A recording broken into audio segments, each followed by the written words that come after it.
sabe, mas o que eu vou falar aqui talvez seja repetitivo para algumas pessoas, mas vamos se conectar com os pontos para a gente chegar no que a gente tem hoje aqui em Stanford.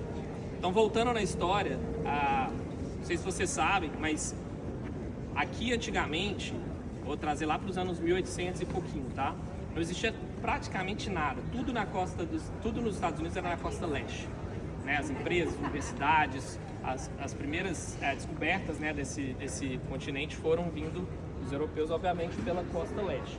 Então aqui tinha praticamente nada. São Francisco era um vilarejo. E aí eu estou trazendo ali para até 1848, São Francisco tinha 1.200 habitantes. Um vilarejo, não tinha nada, e foi descoberto aqui ouro. Em 1849, começam a vir então os mineiros, não é os meus mineiros aqui não, eram os mineiros de catar os ouros mesmo. Vieram lá da costa leste para cá para catar esse ouro. De 1849 para frente, São Francisco, que era um vilarejo de 1.200 habitantes, passa a ter mais de 30 mil habitantes. Imagina um vilarejo que naquela época sem estrutura nenhuma, do nada chega a 30 mil pessoas, começam a viver ali, o tanto de problema que começa a existir, tanto de desafio que esse pessoal começa a ter.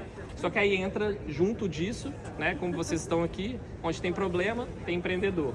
Começam a nascer empreendedores, empresários para abrir comércio, para abrir hospital, para abrir escola, para abrir um tanto de coisa. E aí, enfim, imagina a história disso tudo, mas eu vou trazer para um cara especificamente. Um desses empreendedores da época, e só para vocês entenderem, os mineiros dessa época, eles tinham um apelido, eram os 49ers. Então, para quem gosta de futebol, agora faz sentido o nome do time aqui ser San Francisco 49ers, né? Os 49ers, como eram chamados esses mineiros, tinham um específico que era um cara que abriu uma loja de ferramentas para os mineiros catarem ouro, etc. Logo depois, esse cara foi percebendo a importância de ter a estrutura para esses mineiros. Ele começou então a trabalhar com ferrovias, e aí ele fundou uma empresa que finalizou a construção da ferrovia transcontinental. Imagina que aqui era o lugar onde tinha ouro, 30 mil pessoas vivendo disso, todo o dinheiro, toda a estrutura do país estava lá na costa leste. Para quem veio para cá via costa leste sabe o quão longe é de avião, imagina de estrada e de ferrovia, e imagina isso em 1849. Naquela época não tinha como você trazer o ouro daqui para a costa leste em uma viagem só de trem. Tinha umas baldeações, tinha que transferir carga de um trem para o outro.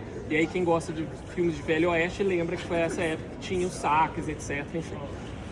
Esse cara então finaliza a construção dessa ferrovia que ligava de forma direta a costa oeste e a costa leste. Esse cara chamava-se Leland Stanford. Ele era um empreendedor, fazia isso, fechou e finalizou a construção da ferrovia transcontinental, ganhou muito dinheiro, ficou, imagina naquela época, talvez bilionário para o que era na época, e resolveu então construir aqui nessa região de São Francisco uma casa super bacana, etc. Um parênteses nessa história aqui para quem gosta de área de finanças, com a construção dessa ferrovia transcontinental, um outro negócio que o Leland Stanford investiu foi numa espécie de banco. Porque se você era um mineiro aqui e depositava ouro para essa empresa de trem levar para a costa leste, você precisava de uma garantia de que esse ouro ia chegar lá seguro. Então ele começou a criar uma empresa que era como se fosse um banco onde você depositava o ouro, ele trocava isso por um cheque, onde ele garantia ali, devia ter algum seguro, alguma coisa que eles bancavam na época, para levar esse ouro para a costa leste. Pouco tempo depois, tinha uma outra empresa fazendo algo similar, ele se juntou a essa outra empresa, era uma empresa fundada por dois caras, e aí ele funda junto com aqueles outros dois caras, na verdade ele se funde ali com esses dois caras e cria, enfim, já existia, mas ele se junta ao Wells Fargo. O Wells Fargo é o banco em atividade mais antigo dos Estados Unidos, e o Wells Fargo cresceu exatamente nessa época da corrida do ouro aqui dos 49ers em São Francisco. Então tudo se liga aqui nesse país. Bom, Leland Stanford, então, com muito dinheiro, ele decide construir uma casa super bacana em São Francisco. Alguém já esteve aqui em São Francisco essa semana? Ou pelo menos já veio aqui no verão? Aquela neblina que vocês viram hoje de manhã que estava aqui é lá 24 horas por dia.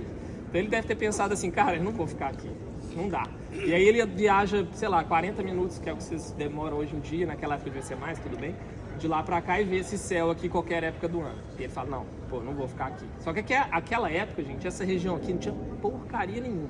Chamava Santa Clara Valley essa região, era só plantação isso aqui. Não tinha mais nada, tipo, eram os vilarejos assim que cuidavam das plantações, mas nada.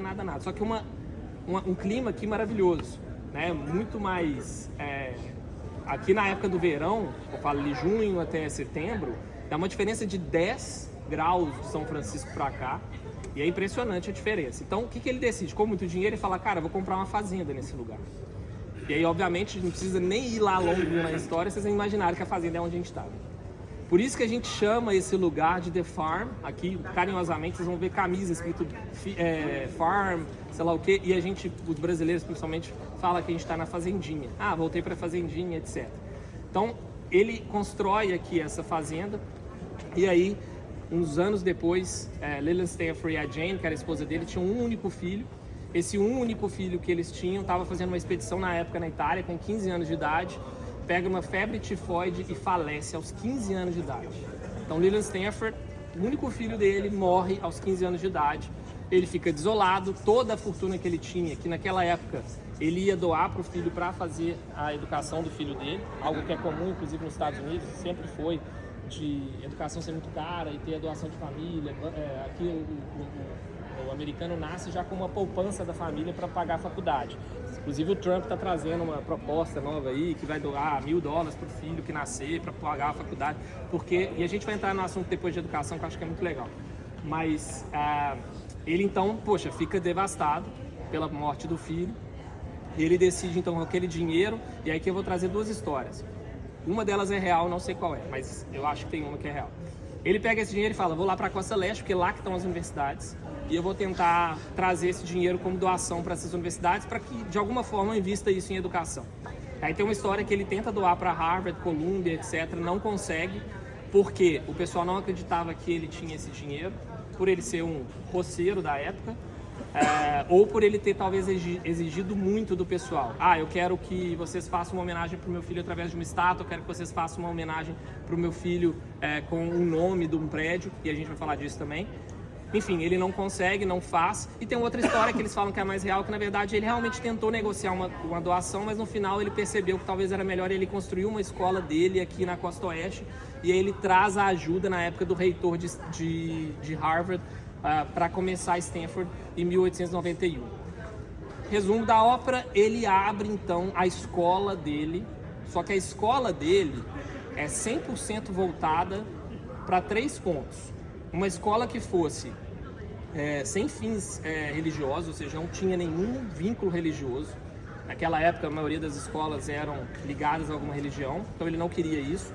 Era uma universidade que era aberta a todos, e principalmente mulheres, que também não era comum. Então, Stanford é uma das primeiras universidades, talvez, dos Estados Unidos a aceitar mulheres nos seus cursos. E o terceiro, que eu acho que é o mais legal, e talvez dali nasce o DNA desse lugar. Uma universidade onde fosse desenvolvidos cursos para um propósito. O que eu estou querendo dizer com isso? Naquela época, cursos eram muito voltados para conhecimento próprio. Você fazia sociologia, fazia teologia, coisas para você estudar, para você ficar mais sábio. E voltar para casa e falar que você é mais sábio. Ele queria um curso que você aprendesse algo e devolvesse de alguma forma através de trabalho, de empreendedorismo, para a população. Por isso que engenharia daqui é um dos primeiros cursos, porque na verdade você está aprendendo para criar produtos para a sociedade. Então esses são os 3 pilares que nascem junto com a Universidade de Stanford. Tá? E aí vem o mais importante, quando ele decide então nomear a universidade, ele faz essa nomeação 100% voltada para homenagear o filho dele, já que ele não conseguiu homenagear lá na Costa Leste.